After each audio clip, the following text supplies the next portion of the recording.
শিক্ষা হেতু পোৰ্টেলত অহা 5 এপ্ৰিলৰ ভিতৰতে লোৱাৰ প্ৰাইমাৰীৰ পৰা আৰম্ভ কৰি হায়াৰ ছেকেণ্ডেৰীলৈকে যিসমূহ শিক্ষক শিক্ষয়িত্ৰী আছে শিক্ষক শিক্ষয়িত্ৰীসকলে শিক্ষা হেতু পোৰ্টেলত পোষ্ট ডিটেইলছটো আপডেট কৰিবলৈ নিৰ্দেশনা আহিছে। তো গতিকে আপোনালোকে এই শিক্ষা হেতু পোৰ্টেলত পোষ্ট ডিটেইলছখিনি আপোনালোকে কেনেকৈ আপডেট কৰিব মই আজি এই ভিডিঅ'টোৰ যোগেদি আপোনালোকক সম্পূৰ্ণ প্ৰচেছখিনি ষ্টেপ বাই ষ্টেপ দেখাবলৈ যত্ন কৰিম।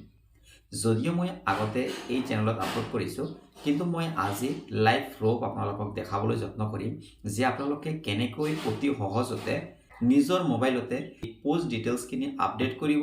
আজি এই ভিডিঅ'টোৰ যোগেদি আপোনালোকক সম্পূৰ্ণ প্ৰচেছখিনি ষ্টেপ বাই ষ্টেপ দেখাবলৈ যত্ন কৰিছোঁ।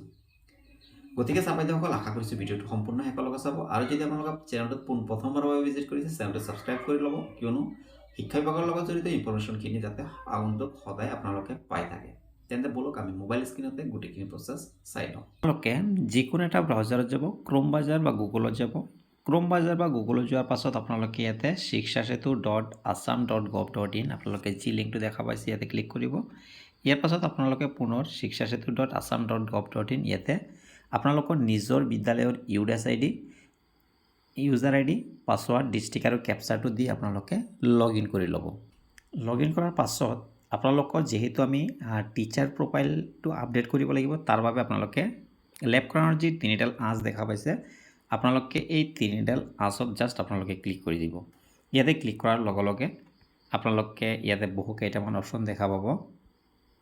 এই অপশ্যনসমূহৰ ভিতৰতে আপোনালোকে কি কৰিব, টিচাৰ এণ্ড ষ্টাফ যি অপশ্যনটো আছে এই টিচাৰ এণ্ড ষ্টাফ অপশ্যনটোত ক্লিক কৰি দিব।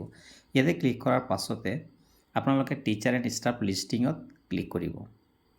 ইয়াতে ক্লিক কৰাৰ লগে লগে আপোনালোকৰ যিসমূহ শিক্ষক আছে গোটেই শিক্ষকৰ লিষ্টটো ইয়াতে আহিব। যেইজন শিক্ষকৰ আপুনি ডিটেইলছটো আপডেট কৰিব বিচাৰে সেই টিচাৰজনৰ ইয়াতে চিলেক্ট একশ্যনত জাষ্ট ক্লিক কৰি দিব।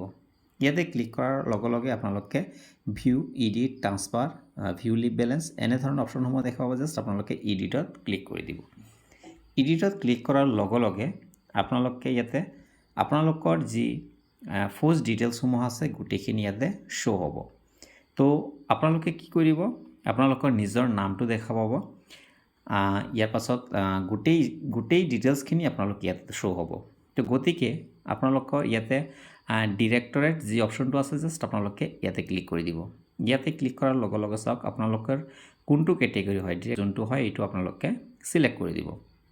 চিলেক্ট কৰাৰ পাছত নেম অফ দ্য পোষ্ট, আপোনালোকৰ পোষ্টটো কি, পোষ্টটো আপোনালোকৰ যোনটো হয় টিউটৰ হয় না ৰেগুলাৰ হয়, আপোনালোকে যোনটো হয় সেইটো পোষ্টটো আপোনালোকে চিলেক্ট কৰি দিব।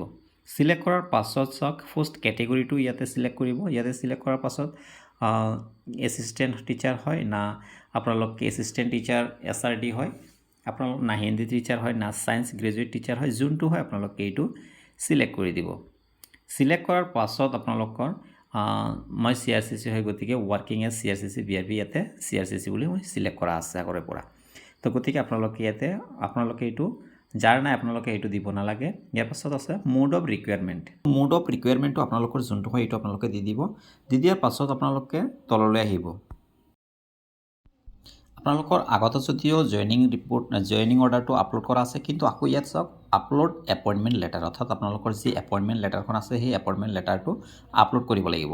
তো গতিকে আপোনালোকে জাষ্ট আপলোড এপইণ্টমেণ্ট লেটাৰে ইয়াতে ক্লিক কৰি দিব। কিন্তু মনত ৰাখিব ছাৰ বাইদেউসকল আপোনালোকে যি ফাইলটো আপলোড কৰিব সেই ফাইলটো যেন JPG বা JPEG বা PNG PDF ফাইল হয় আৰু ইয়াৰ যেন 5 MBৰ তলত হয়।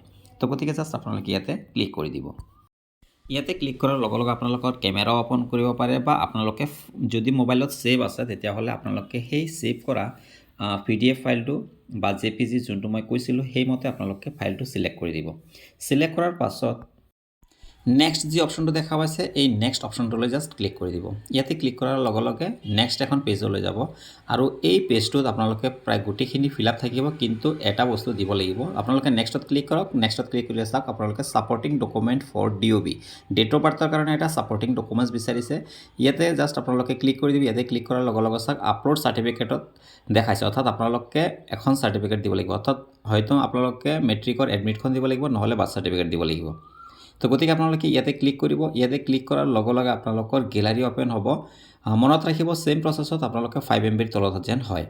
তো গতিকে আপোনালোকে গেলাৰীৰ পৰা এখন আপোনালোকে মেট্ৰিকৰ এডমিটখন নহ'লে বাৰ্থ চাৰ্টিফিকেটখন সিলেক্ট কৰি দিব সিলেক্ট কৰাৰ পাছত আপোনালোকে ৰিট্ৰাইভ হ'লে ইয়েছ দিব আৰু নহ'লে নো দিব ইয়াৰ পাছত আপোনালোকে নেক্সট অলৈ ক্লিক কৰিব নেক্সট অলৈ ক্লিক কৰাৰ লগে লগে নেক্সট অপশ্যন পাব আৰু আপোনালোকে নেক্সটত ক্লিক কৰি আপডেট অপশ্যনটো শেষত গৈ পাব যেতিয়া আপোনালোকে আপডেট অপশ্যনটো পাব জাষ্ট আপডেটত ক্লিক কৰি দিব আপডেটত ক্লিক কৰাৰ লগে লগে আপোনাৰ 30 মিনিটৰ ভিতৰতে আপোনাৰ এই ডাটাটো সেভ হৈ যাব তো ইয়াক আকৌ পুনৰ এপ্ৰুভ কৰিব লাগে গতিকে এপ্ৰুভ কেনেকৈ কৰিব মই পৰৱৰ্তী ভিডিঅ'ত আপোনালোকক দেখাবলৈ যত্ন কৰিম তো আজিৰ ভিডিঅ'টো ইয়াতে সমাপ্ত কৰিছোঁ ভিডিঅ'টো সম্পূৰ্ণ চোৱাৰ বাবে ধন্যবাদ